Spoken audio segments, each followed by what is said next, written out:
Hi everyone. Long time no see. How y'all been? Hopefully good. If not, it's life. Everything has its time. So, even though whatever it is you're going through is happening, remember that everything is temporary. And unfortunately for us, we have this idea of temporary, so we think, oh, well, temporary should be done in about 30 minutes or a day or a week or a month. But unfortunately, temporary can happen for years at a time. However, everything passes.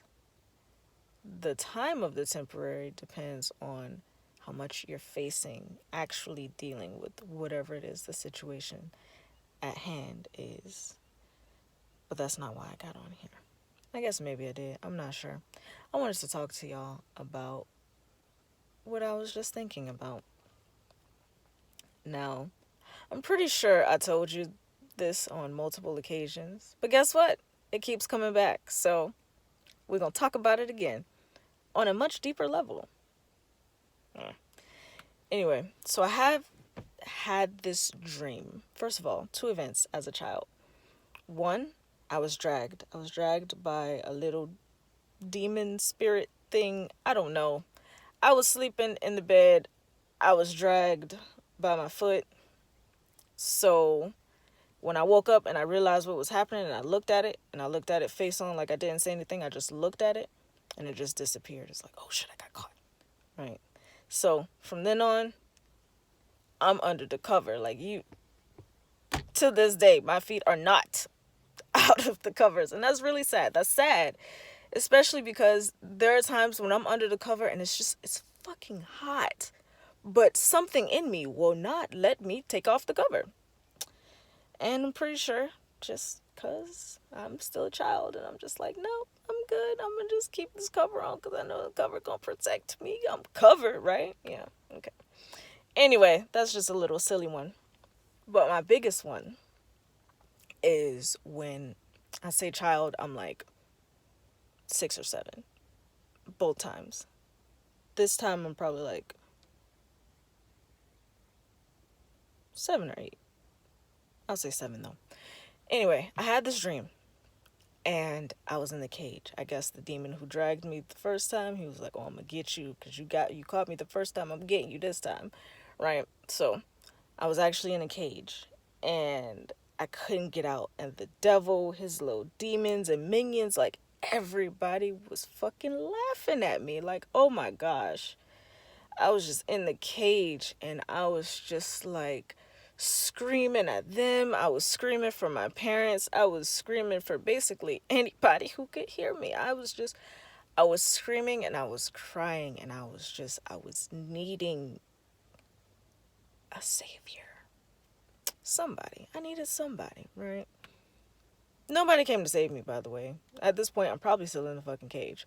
But I woke up, like literally woke up from the dream.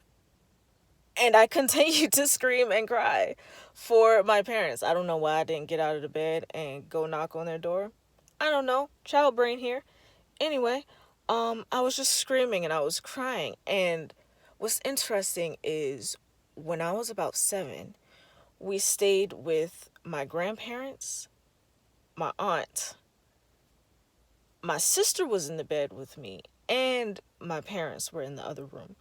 So all of this screaming and crying that I'm doing, not a goddamn soul, not even my sister who was right there in the fucking bed with me, but it's okay because she's young, she's like 2, 3, whatever, got up to check on me. Like that was, I'm laughing now because knowing how the spiritual realm works and just knowing how life works, that was just something that I needed to go through by myself spiritually. Like as young as I was, whatever. It's something that I needed to go through by myself. But when I was that age, I was not understanding. I'm like, why is no one coming to see what's wrong with me? Why does no one care? Why? Why in this house full of people am I screaming and crying and no one came to my rescue? But that taught me a lesson. Not the best lesson, but it taught me a lesson. It taught me that I cannot depend on my family. I cannot depend on these people. These people who say they love and care about me couldn't even come and check on me. Me, the one who rarely ever cries. Me, who told y'all I don't cry because that's me. Me, I'm screaming and crying for you, and you ain't even came to see, like, what's wrong with you? Me, frozen in fear on the bed because I'm thinking if I step off the bed, I'm going to just fall into the abyss and get back in this cage, I guess. Me, the 7-year-old. That set the tone for how I interact with my family to this day. I don't really talk to my family. Like, I do if they call me, but after I left at 18, first of all, at 12, I told them, like, I'm moving to Australia because I know ain't nobody gonna come over there, and nobody ever talks about moving to Australia, so I'm moving to Australia. Like, I was 12 and I was like, I was letting them know this plan, like, for real. Like, y'all, I guess if you want to come visit me, but I know you're not, but I mean, if you want to come visit me, then I'll be over there. Like, I was like, fuck these people. Like, they don't care. What's the point? I might as well go across the world. Like, they not gonna come visit me. It don't matter. But to this day, I don't really, like, talk to my family like that. Like, when I go visit them, like, I'll stay for like a month. But even still, I don't think that I have taken the time to actually try to connect with them in the way that I could. Because still in the back of my mind, they don't fucking care. They don't care about me. They don't care about what I'm going through. I'm still locked in a cage, which is really sad. It's really disheartening. But that's how I feel, right? Even the tears welling up. It's sad. It really is. But it's life. I don't talk to my family because of a dream that I had when I was 7. And even though they try to show me that they care, and even though they try to show me that they want a connection, I always find a reason to not connect. Like, I can think about them all day. I can think about them for weeks. Like, one of my cousins, oh my gosh, he is my favorite cousin. I love him so much. But he probably don't know that. He probably thinking, well, she done left Savannah and she don't even care. Like, I don't really talk to her. I talk to her if I call her, but she don't call me. She don't text on me. I'm supposed to be her favorite? Yeah, okay. Like, I've been thinking about him for months now. Like, oh my gosh, I want to call and check on him. I want to check on his family. I want to check to see how he's just doing in life. But it's something in me that's like, you haven't talked to him in months. Why would you think that you can just call him up and try to have a simple conversation? You done chose your side. You chose to not be here. So don't try to connect now, right? So please forgive me. I didn't know that was gonna be like that. But anyway, it's just, I think about my family. I do. But I realize that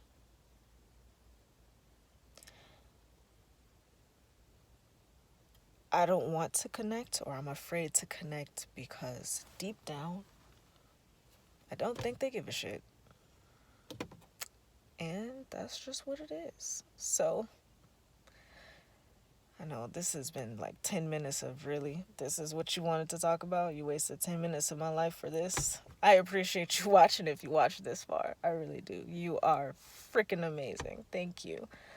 But I said all that to say this. Everything is temporary.